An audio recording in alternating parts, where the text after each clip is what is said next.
de l'inflation dans l'économie française. Tout d'abord, qu'est-ce que l'inflation ? L'inflation est une hausse générale, durable et cumulative des prix. Cette hausse doit être générale, c'est-à-dire qu'elle ne concerne ni le prix d'un bien, ni de quelques biens. Elle doit être durable, en effet, une hausse des prix qui n'est pas durable est considérée comme accidentelle. L'inflation doit donc résulter d'un déséquilibre macroéconomique qui ne peut se résoudre rapidement, sauf par l'inflation bien évidemment. Certains indices économiques permettent de calculer cette inflation, comme l'IPC, l'indice des prix à la consommation, qui mesure donc l'évolution du niveau moyen des prix des biens et services consommés par les ménages et pondérés par leur part dans la consommation des ménages. Nous allons donc nous demander quel est l'impact de l'inflation dans l'économie française. Nous verrons donc tout d'abord l'inflation depuis le Covid et la guerre en Ukraine, puis dans un second temps, la déflation actuelle. Mais à quoi est donc due l'inflation de ces dernières années ? Plusieurs facteurs ont en fait joué ces derniers temps. Un effet de guerre en Ukraine, certes, mais aussi après 2 ans de crise de Covid, une hausse de la demande d'énergie, des matières premières qui a tiré le prix vers le haut, des épisodes de sécheresse, par exemple au Canada et en Inde, qui ont eu des effets sur les rendements de certaines récoltes, plusieurs crises sanitaires animales comme la grippe aviaire, ou encore des difficultés économiques, comme des pénuries de main-d'œuvre avec un impact sur les prix de certains produits. Il apparaît qu'une grande partie se joue aussi au niveau de l'attitude des entreprises face à ces crises. Beaucoup d'entre elles profitent des circonstances pour gonfler artificiellement leurs prix, tellement leur marge bénéficiaire. Dans un nouveau rapport du Fonds monétaire international, on peut y lire que l'augmentation des bénéfices des entreprises est à l'origine de près de la moitié de la hausse de l'inflation en Europe au cours des 2 dernières années. Les entreprises ayant augmenté leurs prix de manière plus importante que la flambée des coûts de l'énergie importée. Ce phénomène a un nom, la gridflation, une contraction de cupidité, grid en anglais, et inflation, qui décrit la pratique des entreprises à gonfler leurs prix dans le but d'augmenter leurs profits de façon disproportionnée. Les hausses de prix sont devenues normales.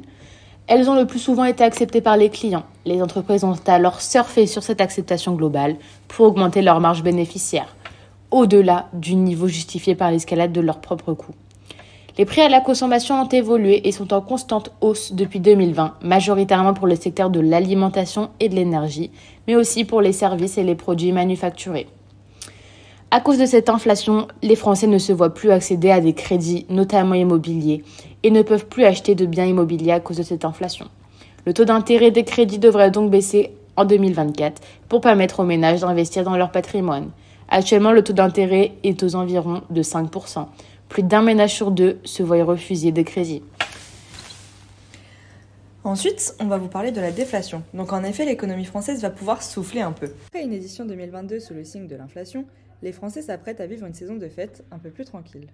C'est en tout cas la conclusion de l'enquête. S'autoriser des dépenses exceptionnelles pour les fêtes de fin d'année devrait être moins difficile cette année, mais pas pour tout le monde. Réalisée par le Centre de recherche pour l'étude et l'observation des conditions de vie, autrement dit le CREDOC.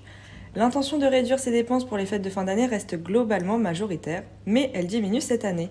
Passée de 6,2% à 3,4% entre novembre 2022 et novembre 2023, l'inflation sur un an a considérablement ralenti, comme s'y attendaient nombre d'experts.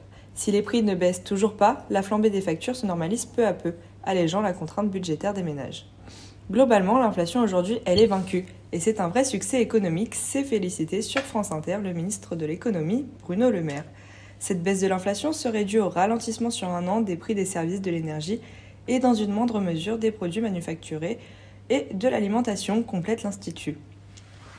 L'inflation a donc ralenti ces derniers mois, mais il ne faut pas crier victoire trop vite. Les prix des produits alimentaires ne vont pas baisser dans les rayons l'an prochain, car les coûts pour les entreprises qui les fabriquent n'ont globalement pas reflué, a souligné mardi 28 novembre Jean-Philippe André, président du lobby de l'agroalimentaire ANIA. Fort heureusement, nous sommes entrés dans une phase de désinflation. Les prix ne vont pas baisser, mais l'inflation va ralentir, a-t-il tenté de rassurer. Pour rappel, le coût de l'alimentation a augmenté pour les Français de 21% entre janvier 2021 et octobre 2023.